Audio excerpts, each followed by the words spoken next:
Now. All right. This past 2 weeks, we've been discussing volcanoes and earthquakes. This past week, 6th grade, we talked about fresh water. So we're going to review for just a little while on volcanoes and earthquakes and the effects that they have. I want to ask you a few of our vocabulary words to remember over the last couple of weeks and see if you have remembered what we've discussed. So, can anybody tell me what happens when an earthquake occurs under the ocean floor? Travion. A what? Close. Tsunami. A tsunami. What is a tsunami? Somebody tell me what a tsunami is. A big wave. Okay, a big wave that is caused by an earthquake. Is what you said. Okay. Trying to explain how it works. Yes. Okay. Well, first, like in the water and like just playing in the water, and then the water disappears all of a sudden. Yes, the water's pulled away from the beach, Okay. and then. And then it just comes as a giant wave crushing anything. Okay. Does anybody remember where the large tsunami occurred in 2011? Does anybody remember the country in which it occurred? Asia. That's correct. Now, in 2011, there was a tsunami in Asia, and it did exactly as Tristan explained. It went out. People were standing on the beach, and then all of a sudden, the water disappeared.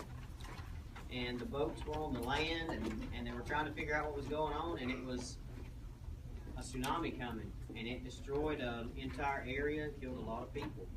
So while we're talking about earthquakes, can anybody tell me what the area is called where the earthquake occurs, where the faulting occurs?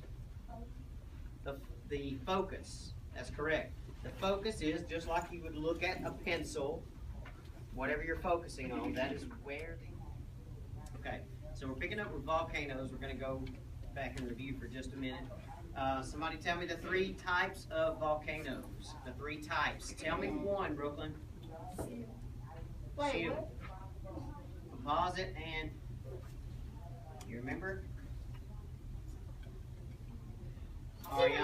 Cinder cone. Very good. Very good. And which one did we say is the one that looks like a dome? It's more of a lower level. Composite. And a composite is a lower level because of the magma flows out at an angle and it does not allow the volcano to get really tall. The other 2, shield and cinder cone, look like a what? What did we say? An upside down waffle cone, an upside down popsicle. And again, what did we say happened in 1980 in the United States? Mount St. Helens exploded half of its size. Mount St. Helens had one of the largest eruptions that has ever been recorded on a volcano. It was explosive enough to blow the entire side and part of the roof off of the mountain. As a matter of fact, does anybody remember how much shorter Mount St. Helens was after the volcano? How many feet? About, I'm thinking 1,000. About 1,000 feet shorter than it was before.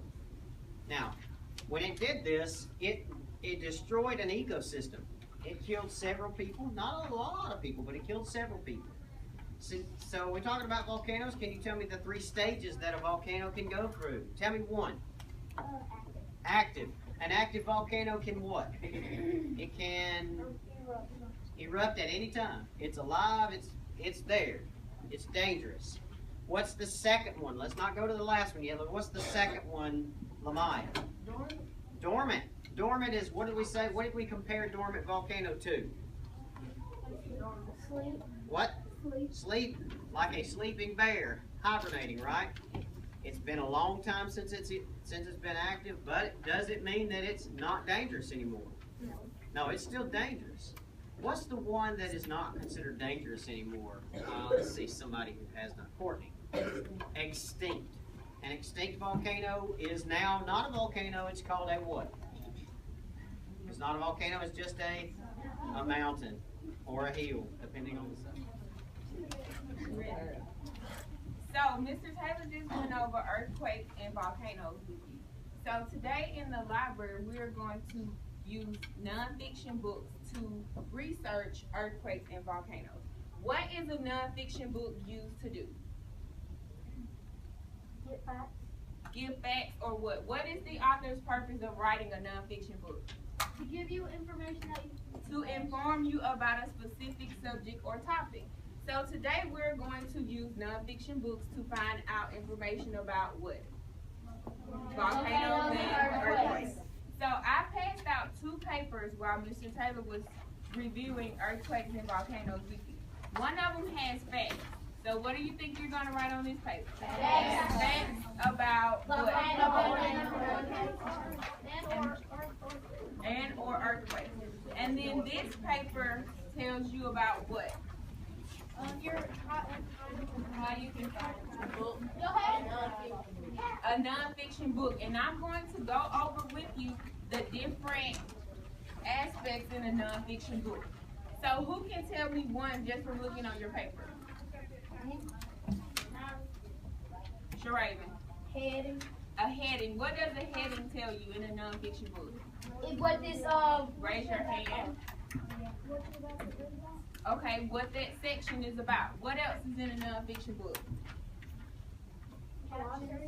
Captions. What is a caption?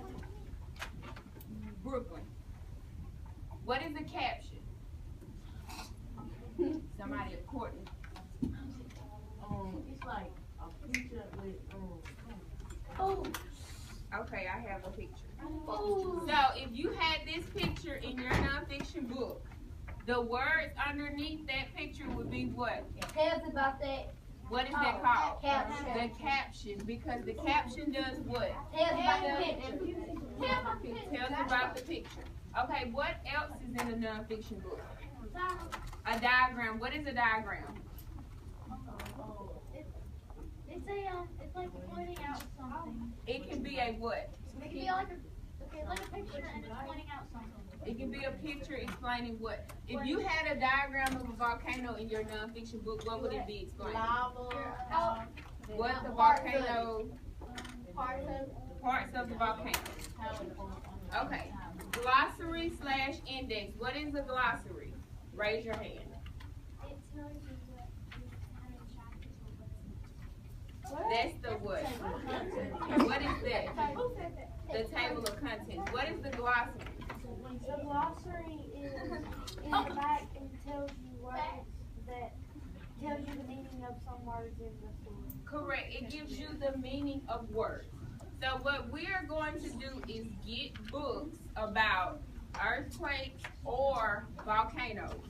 You only need 2 books per table, because if everybody at your table gets a book, that'll be too many books. You need 2 books per table, and you're going to work with the people at your table to find the facts about earthquakes or volcanoes, and you're going to fill in your paper about nonfiction books. Stop it. Stop it, Aaliyah.